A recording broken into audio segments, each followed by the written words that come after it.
Okay. And we are live. Guys, I have a real special show for you, particularly you guys up north. With me tonight, I have the guy. See, the reason I love talking to Shawn Sparr is he fishes for absolutely everything, just like me. When people ask me what my favorite fish to fish for is, well, that's like asking me which of my kids is my favorite. Right. When my kids were growing up, my favorite one was always the one who was behaving the best right now, Right. causing me the least amount of problems. But man, I like to fish for all kinds of fish, and so does Shawn Sparr. And he fishes Yeah. all year round. Man, when I was in Michigan, I too fished all year round. How can you not fish all year round if you live in Michigan, man? You can You, put on some Under Armour and some neoprene waders and a parka and go out there and catch steelhead, depending on how north yep. you are. Or you can do like John does and walk out on the ice. And when you were talking about falling through the ice on Lake St. Clair because that happened to me back in 1990. I was walking out to a perch spot, and all of a sudden I found myself, one of my legs was all the way in the water. Oh, great. But being like 19 years old, it'd probably kill me today. But, when I was 19, I just got back up. And, well, am I going to go fishing? No, I better not. Right. Yeah, you'll get cold real quick. So how you doing tonight, Shawn? Doing great, man. Doing great. And what do you got for us? What do you want to talk about? We can talk about, anything ice fishing, the panfish, the crappies, the bluegills, perch. Springtime's coming up. I'm very excited for that. We got a lot of good spring fishing ahead. We go to Harson's Island and we fish the ditches over there along the roadside, and then also along the cuts on Lake St. Clair all over the place, which Harson's Island is a part of Lake St. Clair River system. And we target panfish and over on those cuts, and then of course the walleye, spring walleye, can't beat it. It goes all year. Like you said, it's an all year thing. And then, as spring progresses, we're into, getting the cohos and walleyes right off the start, and then into the smallmouth and everything else in between, man. It's constant here. I love it. I love fishing. Your son's making some ice rods, isn't he? Yeah, here I got one here. I got two here. He makes them whatever anybody's color wants. I wanted a watermelon, so this one's called the watermelon crawl, and he's got the marbling job done through there. And what's unique about these rods, very sensitive. It's 48 inches long, so you can stand back away from that hole because them crappies like to set up underneath the ice. Yes. And you don't want to get too close to that hole, especially on a crunchy day, because them crappies will spook and you won't get them. So he made it 48 inches long, and the line goes through the rod. It comes out the tip here to the spring bobber at the end, very sensitive. And then I just do my loop knot there and just tie on the 3 to 4 millimeter tungsten, not 3 millimeter tungsten, with a thumpum soft plastic right there, and absolutely just crushed a crappie. That color's been hot all year. That color is called quicksand. Kind of matches the bait fish hatch that goes on in there. But as you know, this time of year, the crappies are going on getting ready to spawn. So if you know where they're going to spawn, you can really, really, really do well. And they'll hit just about anything you put in front of their face. And then he also does rods like this here. Right. So he does jigging rods and musky rods and all of it too, for walleye and all that good stuff. But I like to promote his ice rods for him. He does a good job, and the marbling is beautiful on these things. This is my perch rod, old Russian spoon. Can't find them no more. I've got about 50 of them. None for sale. They work well. Just got that orange bead on the end of this one.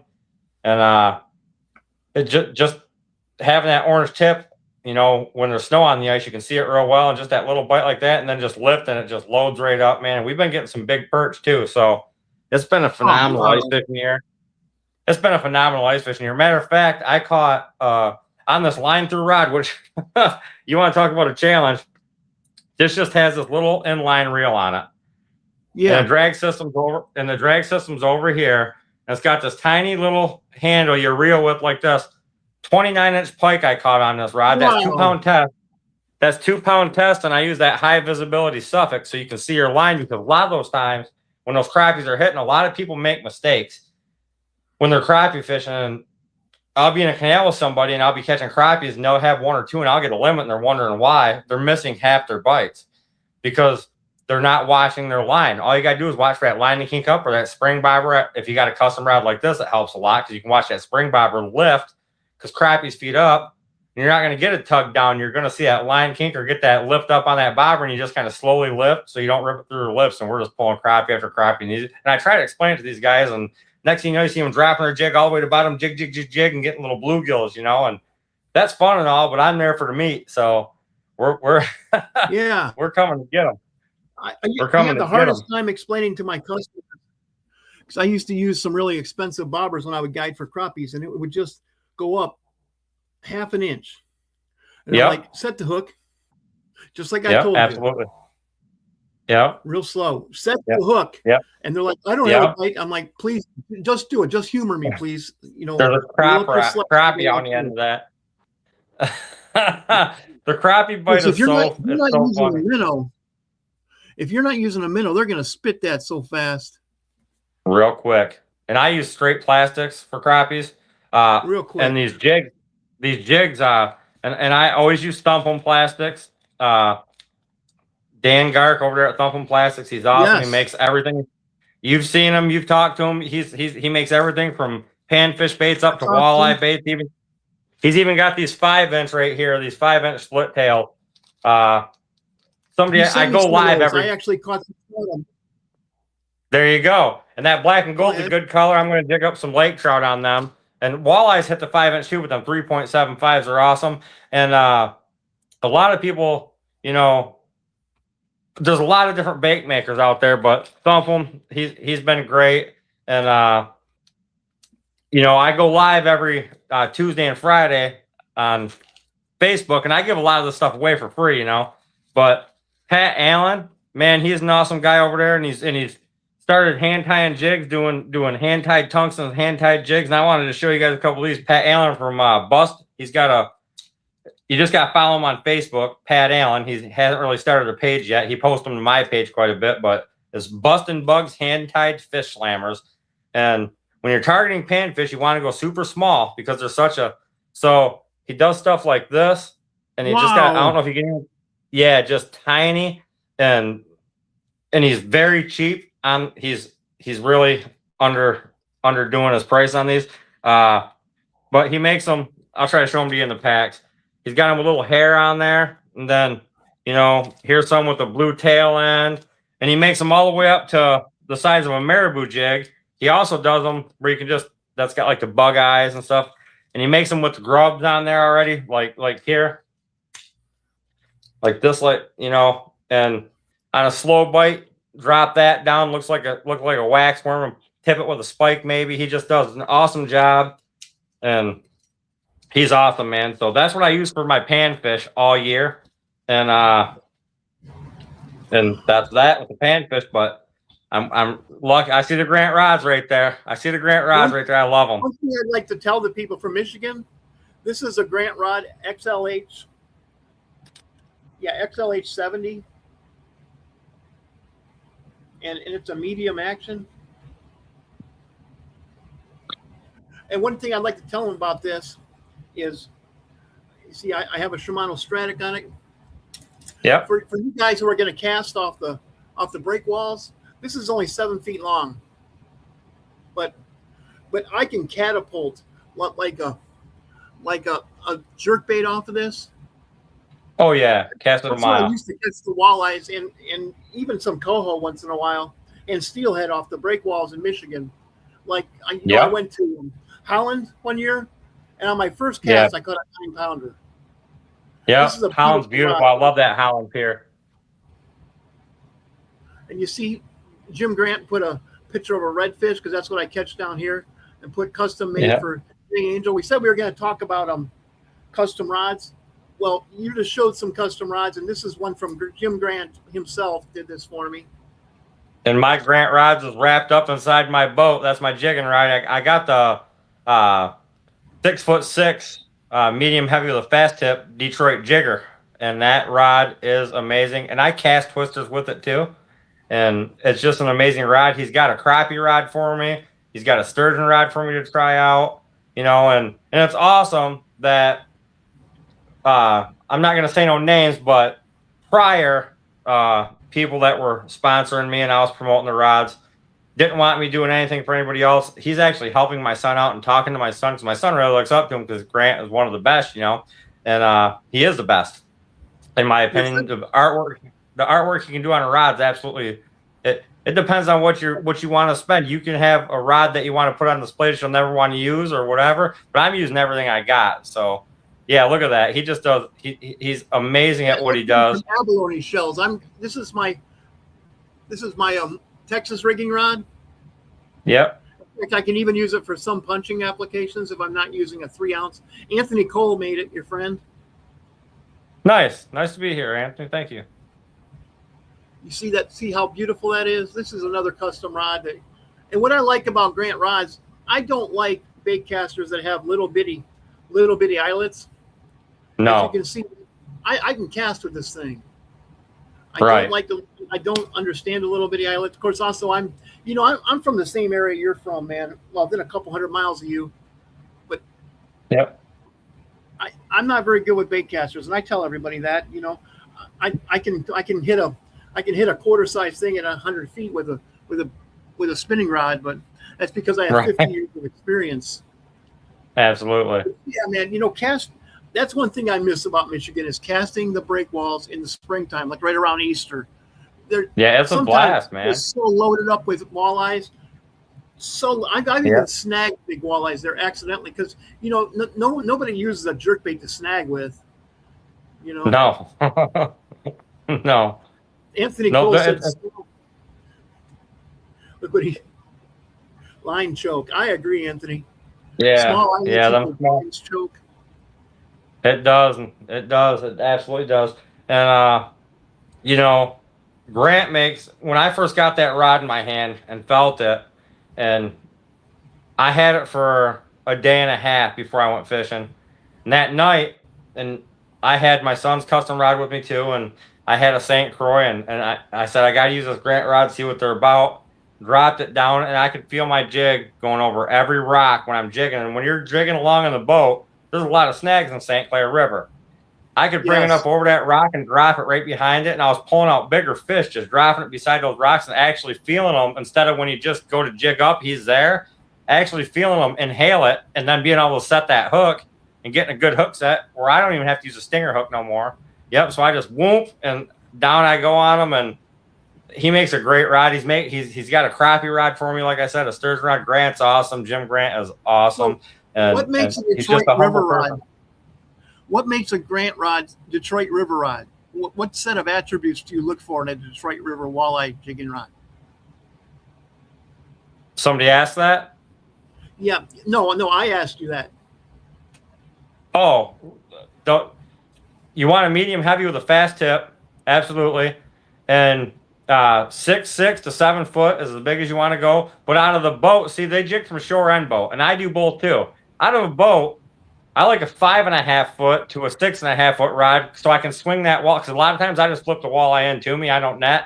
I do net when I have to when they're hogs, but I'll flip that walleye right into my chest, grab it, take the hook off, put him in the live well. So the shorter rod is better for jigging out of the boat. If you ask me, that 5'6" to 6'6". That's why I think 6'6" is all around perfect because you can use it from shore or boat. But that medium heavy with a fast tip is a must. It absolutely is a must. You got to have that fast tip and that medium heavy backbone. 100%. You have something big enough to pull one of those walleyes out of the snags. Absolutely. You never know when you're going to hook into a muskie or a big smallmouth bass that's going to fight like crazy, or a steelhead. You just never know what you're going to get. Or an 11-pound walleye. Yeah. Or every one of my friends who spend any time on there is hooked into a sturgeon while fishing for walleyes there. Yes, you get into the side of the sturgeon, and that's a different. I target those. I'm sure I know you've seen my post. I target a lot of sturgeon. You do. When sturgeon opens and and they're fun. That's the hardest fighting fish in the Great Lakes region, and I tell you what, pound for pound, them things will wear you out. And so it's the hardest fighting fish, and you probably catch them up to 80 pounds, don't you? Even more, yeah. Okay. 110 pounds. They're talking an hour-long fight. Yeah, especially and then that big, 75-inch fish can jump out of the water multiple times, 6 foot out of the water. You know, it's crazy. So that from 90 feet of water straight up 7 feet in the air and right back down to 90 foot. You better be holding on. Yeah, just hold on. You're not bringing him in anytime soon. No, you just got to let them fight. And then everybody gets excited when they see that fish. And, you know, you'll get that fish up to the boat. And they're like, oh, there he is. And I'm just like, now he's going to fight. And when he sees it, everything you just gained, he took 3 times back. People think I'm crazy. But nowadays, if I hooked into something like that, I would just grab onto the spool and snap the line. Yeah. Yep. It's different when you target them than when I know I got a sturgeon. When I got a sturgeon jigging and I know I hooked into a sturgeon, I cut my line right away. I don't want to put no stress on that fish. And you know, by the time you fight it down and chase it down with your boat, it's a lot of stress on that fish. It could kill it. So, and you wasted your whole day of fishing at that point in time anyway. So just let it go, get your walleyes, and then wait till sturgeon season opens up and go with the big gear and get them, you know? Absolutely. It's fun. It's a fun time. I've never kept a sturgeon. I've heard sturgeon are good eating. I've never kept one. Caught a ton. I've caught a ton of sturgeon, but never did keep one. But again, you know, I stock up my freezer on panfish and walleye and perch. It's kind of and coho salmon and king salmon. And I live in a great state of Michigan, man. I get to fish everything, so it's just awesome. I can and I tell people this. You know, people from the southern states that I'm friends with, I'm spoiled. You know, and they offer me to go down and catch some big blue catfish and stuff like that, which I'm gonna do. I want to go down there and catch a paddlefish and all that. I'm going to do that, but I'm spoiled on what I eat because I got the best of the best, you know, in my opinion. So the thing about that is when you catch fish in cold water, its meat is firm. Absolutely. Here, like they call them sockeye down here, but crappies, when you catch those in 90-degree water, they're mushy. Yeah, they're mushy. Very hard to get right. You know, when I tell people some of the best freshwater fish I've ever eaten has been yellow perch caught through the ice. Oh my gosh. You take them home and you cook them that night. Yes. They're just excellent. And we had a couple years there where perch fishing really took a downfall. We caught perch, but we didn't catch them like we used to. This year they really come back. We were getting a lot of real nice fish, average, you know, 9-10 inch fish. Up to 15, 16 inches they were pulling in. So my biggest this year was 15 3/4, but I had 4 over 14 and the rest were all 10 inches. You know, that was my best day for perch. And then, you know, but my favorite yellow perch to eat is between 8 and 10 inches. They got less rib cage and you get more meat and they're nice and thick. So that's like my favorite ultimate size of 8 to 10 inch. You know, and don't get me wrong, them great big ones make a nice picture. But when you flay them, you get just as much meat off that 10 incher, you know, as you do the 16. They're all rib cage.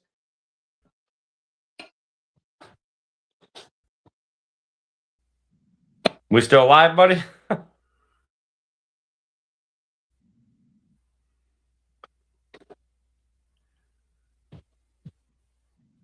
Okay. Can you hear me? Yeah, I can hear you. Can you hear me, Shawn? Okay. Yep, I can hear you. I just had a little technical glitch. I haven't had that in a long. Great. You know, yeah. So, guys, for Detroit, for walleye casting, I would definitely use something like this. Like Shawn was saying, if you're gonna be jigging out of a boat, I probably wouldn't go with a 7-foot long rod. But down here where I'm casting for, I need something big enough to handle a 20 red. But because I catch a lot of those fishing for trout, but you know, something like this is good enough to handle a 20-pound red, and also it's sensitive enough that if I have a little 10-inch trout that's biting, I can still feel that bite with 100 feet of line out. Absolutely. You know, to have that kind of sensitivity, you need a superior rod like the Grant rods, and also you need to use some really good braided line. Yeah, you know, so I use braided line. People don't understand that. About an 18 they don't understand. Long. Go ahead.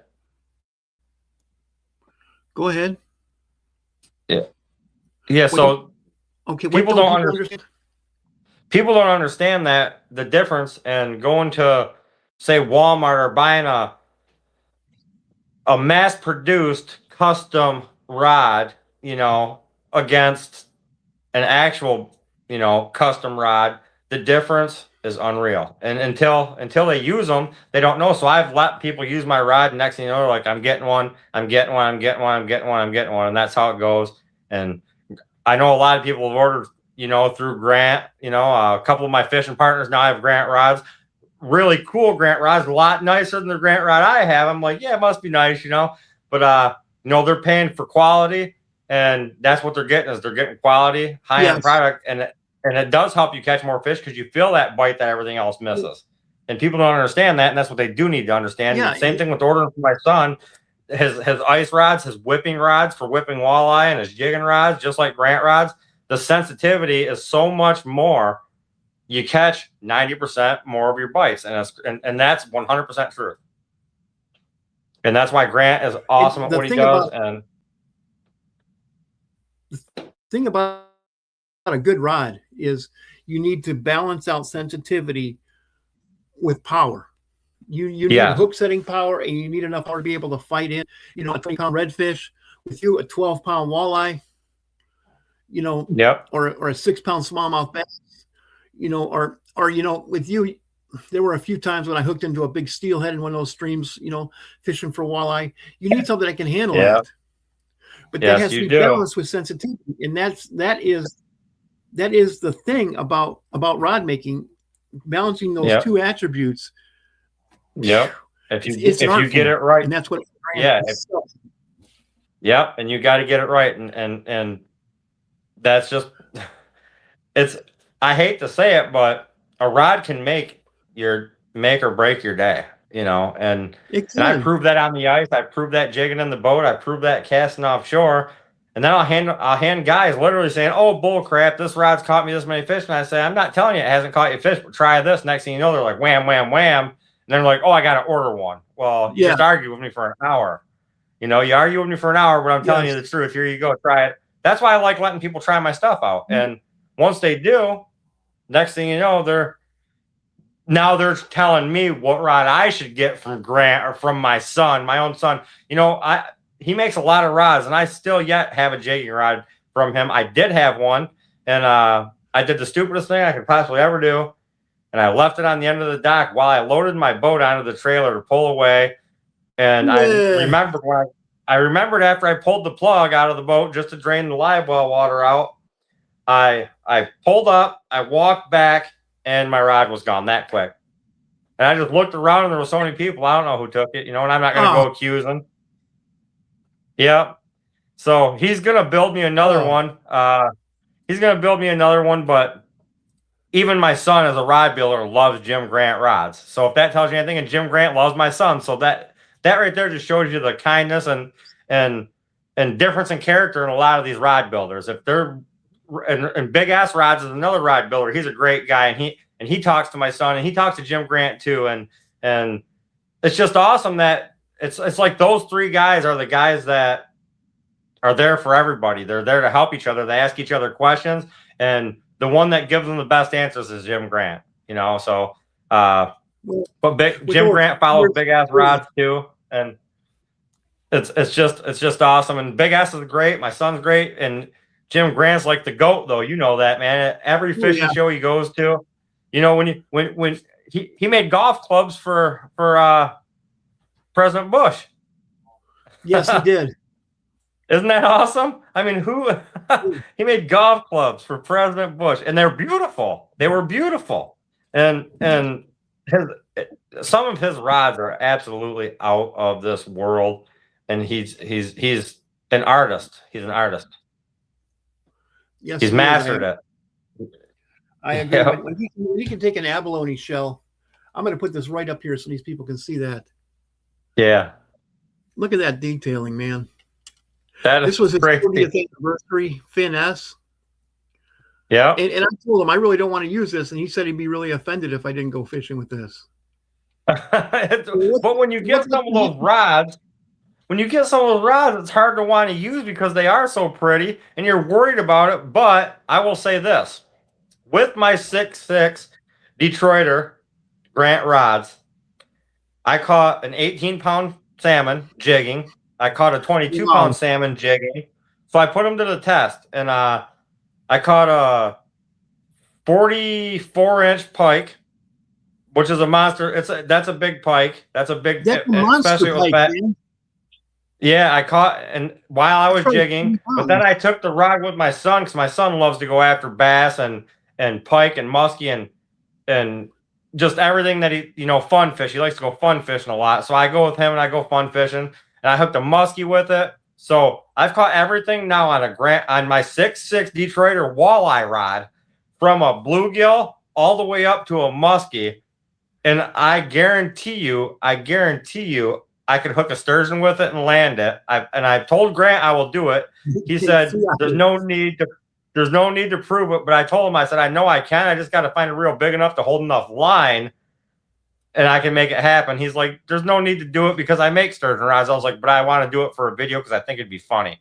But the rod does not. The rod is very durable, rod, and it's so sensitive you can catch a bluegill all the way to a muskie. So if that says anything, that speaks for itself. It does speak for itself. It absolutely speaks. And we got walleye fishing like you wouldn't believe coming up. You already know because you've been in Michigan down there at Selfridge, and we got walleye fishing like you wouldn't believe. St. Clair River's, I can't, it's the ice jam. But first, let's get first here. One of my favorite things, my favorite fish to eat. We got smelt coming here real soon. Really? So yeah, man, we're gonna to Michigan, Ossabaw River. I would catch 8-pound walleyes casting those jerk baits I told you about during the smelt run. Everybody else, you can have your little smelt, man. I'm going for the monster walleyes. Right. And them smelt are so good eating. Those things up. I cannot believe the first time I brought in a walleye with a stomach that big, and he was just vomiting loaded with smelt. Just vomiting up smelt, and he still just smashed my lure. Yep, full belly full of smelt, and then they're gonna grab yours thinking it's a smelt. It's just but man, smelt are great. So back then I'd have had a great time because it just oh my all the time in the world to fish, but no money. Yeah. Absolutely. And it's nice and it's nice having such nice things to be able to go fishing. And I'm not rich, I'm far from rich, but yes, me too. having good friends and good sponsors that become like a family, it means everything to me. And I do the best I can for them guys, and the support I get's unreal. It's great. And it's just, I grew up fishing my whole life. My dad had me. I'll never forget my first walleye. My first walleye was 8.5 pounds. Back when we had alewives runs, we had a lot of first walleye. 6 years old, 8.5 pounds on a Zepco 33, and I caught. And I was reeling. I said, I got one. Never forget it. I was hooked right there on walleye fishing, and we still fish that same backyard. In my head. That same backyard that I caught that fish in. All these years later, we still have access to fish it, and me and my dad go down there, and we still put a sleigh day on the walleyes casting from shore. And my dad actually picked up that Grant rods last year, and I didn't know he'd had it. And I'm looking around, I'm like, man, I walked all the way back up to the truck, which is up a big hill. So I go up this big hill, I said, and I come back down, my dad's laughing. I said, man, where's my rod? He goes, I got 4 walleyes on it. He goes, use my rod. And then I used his rod, and feeling his rod, it just felt like a noodle. I'm like, I need my rod back. Give me my rod back, Yeah, I need my rod back. My dad's like, I like this. So, he had my mom order. So he's got himself one, and it's just, it's great. It's absolutely great. I love it here because right now we're still targeting the panfish under the ice. We still got some good ice. We got probably another 2 weeks to ice fish. And then we got our smelt run. And right after that, we're going to be catching cohos and walleyes together, and then straight walleyes all the way through. We'll be catching walleyes all the way through the whole year. I'll take breaks and go over to Ludington and go catch king salmon. But I got all the salmon tournaments here on the east side of the state because I can look out my window and see Lake Huron here. And Blue Water Bridge is right here. So that's where I live, right where St. Clair River meets Lake Huron. So I got the best of everything. I can catch anything I want, all the creeks and everything up. I can just and Lake St. Clair is 25 minutes. Lake Huron is right here. And to go to Lake Michigan, it's a 4-hour drive, but I go over there and I spend 2 or 3 days and I get enough king salmon in them in July to last me the rest of the year, and we just have a great time. And then sturgeon season opens in July, and and I work out deals with people over there, and I'll say, hey, let me come over and keep my boat. You know, I know a lot of good charter captains over on the west side, so I'll say, let me keep my boat in the well next year's for 2 days, and I'll take you out sturgeon fishing, you know, and they rent the whole dock so they get both sides. And they'll say, sure, no problem. And we have a blast doing it that way. I've met a lot of great people like that because they always want to bring a friend or two, which I say, bring them all. Let's catch a bunch of sturgeon, you know, because a lot of people have never caught a sturgeon. So getting a lot, I've had somewhere around 100 or 110 in between there have caught their first sturgeon on my boat, you know. So that's a fish that everybody wanted to knock off their bucket list, and I made it happen. And we've caught some monsters, and like it's just constant fishing here. And then you got your hunting season in between. It's always outdoors in Michigan. I love it. I absolutely love it. There's things that can change about Michigan, but I do love the fishing and hunting opportunities that we have. It's you can't get it any better, I don't think, you know. I really don't. Shawn, we have 4 more minutes. Okay. Do you have any shout outs you want to do, or you just like to talk about fishing till the end? We can just keep talking fishing, man. I've shouted out about everybody I need to shout out to, except for John Latham, the lure painter. I know you've seen some of his artwork. Yes. I've seen beautiful lure, man. He is the best of the best, and it's going to be he's got some awesome new colors this year, and he does it every year. So my collection just keeps getting bigger and bigger and bigger, which it's already huge, but it's going to keep getting bigger. But they catch fish like you wouldn't believe, and he does the same thing. He'll make anything from a bluegill jig all the way up to salmon, you know. So he's awesome, and he's family to me. So great guy. And paint baits and stick baits. Yep, absolutely. Oh. Yep, everything.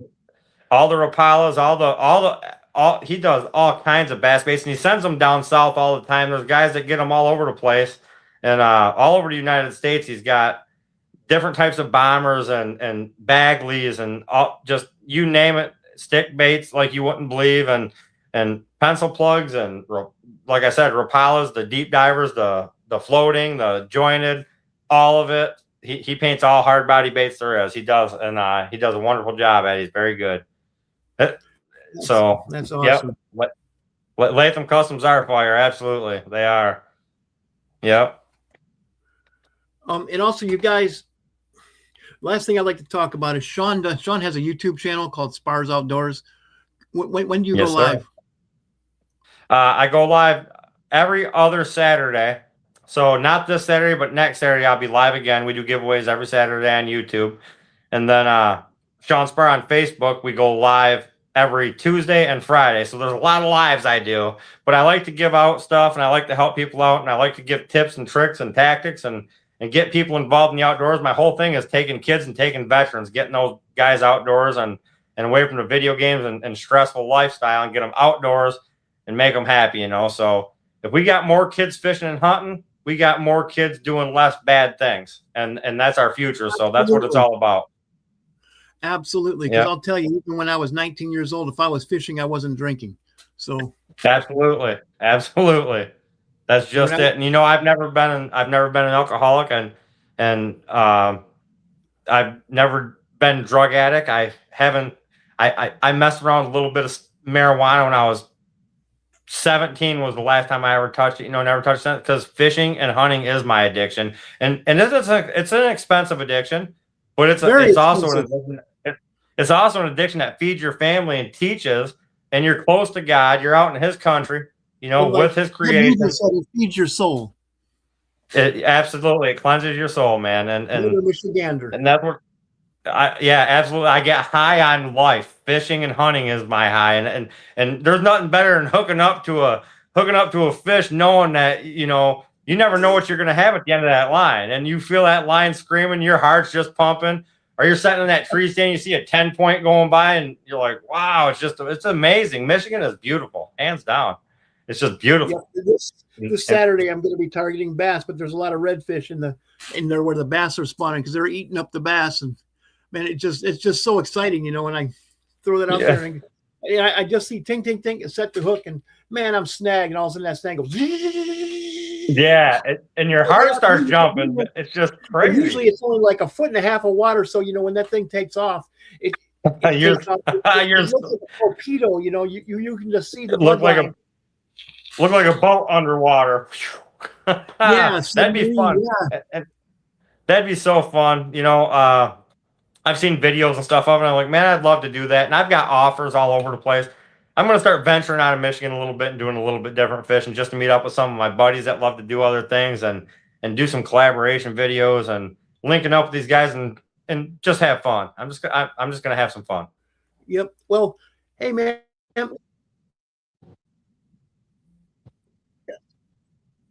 That's all the time we have for tonight. But, hey, stick around. And, man, Anthony, thank you guys, everybody who tuned in. Thank you so much, Shawn. Man, we're going to have to do this more often now. We're definitely going to have to do this more often.